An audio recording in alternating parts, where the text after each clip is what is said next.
Welcome to the film review portion of Smash or Trash TV.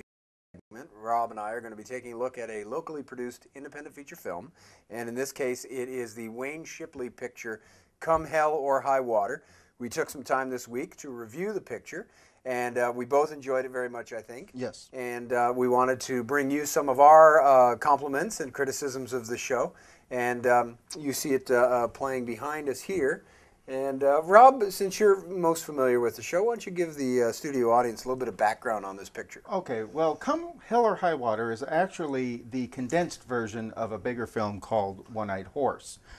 This is the domestic released one, and the whole background about it is this is a story about revenge. It takes place in 1887, Hadley, Missouri, and it deals with two men that had been in the Civil War on the opposite sides. One of them had caused the death of another's brother, and basically 25 years later, it's all going to come to a head.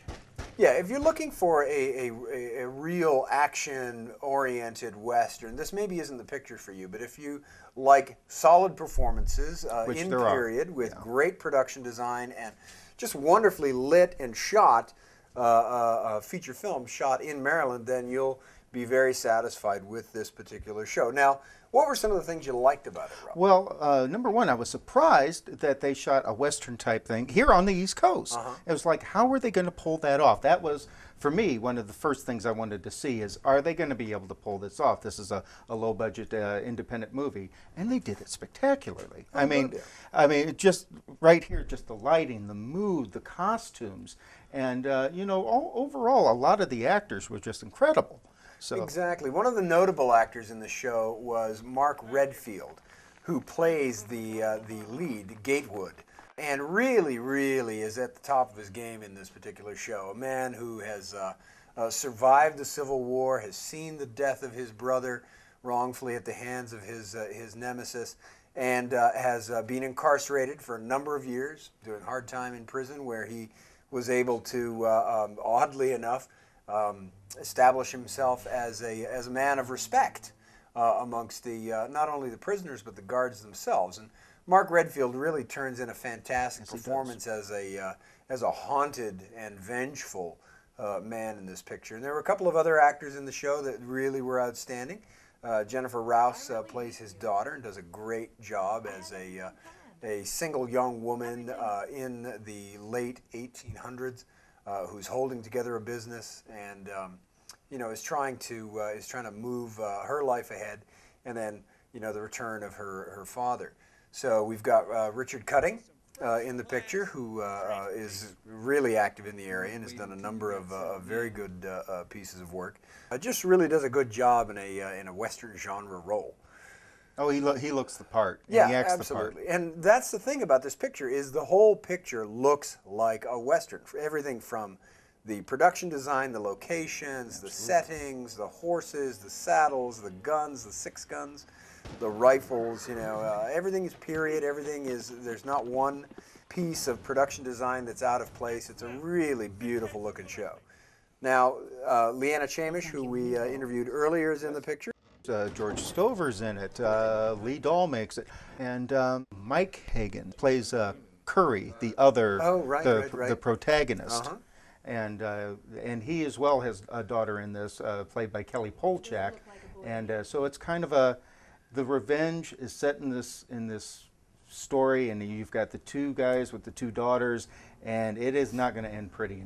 And one of the things that I really enjoyed about this particular picture was the way in which Jeff Herberger shot it and lit it. This is really a great example of a guy who's at the top of his craft, shooting on a very low budget, but making it look like a multi-million-dollar picture, utilizing fantastic locations and just great composition, great shot design, and a truly lovely-looking picture.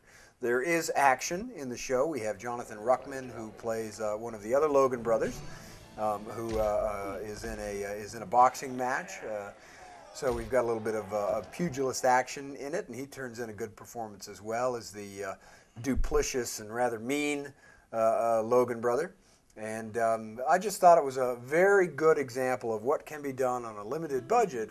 Really wouldn't look out of place on Lifetime, wouldn't look out of place on HBO, wouldn't look out of place on Showtime, and really is broadcast quality. Absolutely. But now on the other side of the coin, and you and I discussed this a little bit, Yep.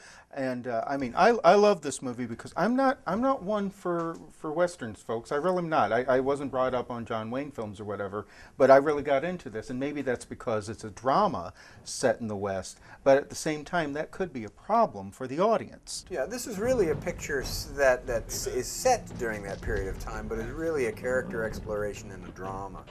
Now, some of the weaknesses of the picture, I thought, were there were some actors that didn't quite pull off the period language, didn't quite pull off the period look, and there were a few actors that I think struggled with rising to the level of some of the performances that were turned in by Mark Redfield. Now, that's going to happen in an independent feature film. You're going to have some of, you know, your veteran actors blowing away some of your junior actors, and it's something to look out for as a director and a producer of independent feature film, is to try and balance scenes with good actors playing opposite good actors. But on the whole, I give this a thumbs up. I think this is a smash.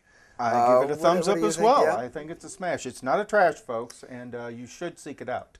Now, you can probably find it on Amazon. I don't know exactly who's distributing it, but you can certainly look it up online under either One-Eyed Horse, Wayne Shipley, or Come Hell or High Water, and it's on Amazon, and I believe it's going to be on Netflix. And the thing is that you can get the two different versions. You can get the One-Eyed Horse through Wayne Shipley. I believe he's got a site dedicated to it.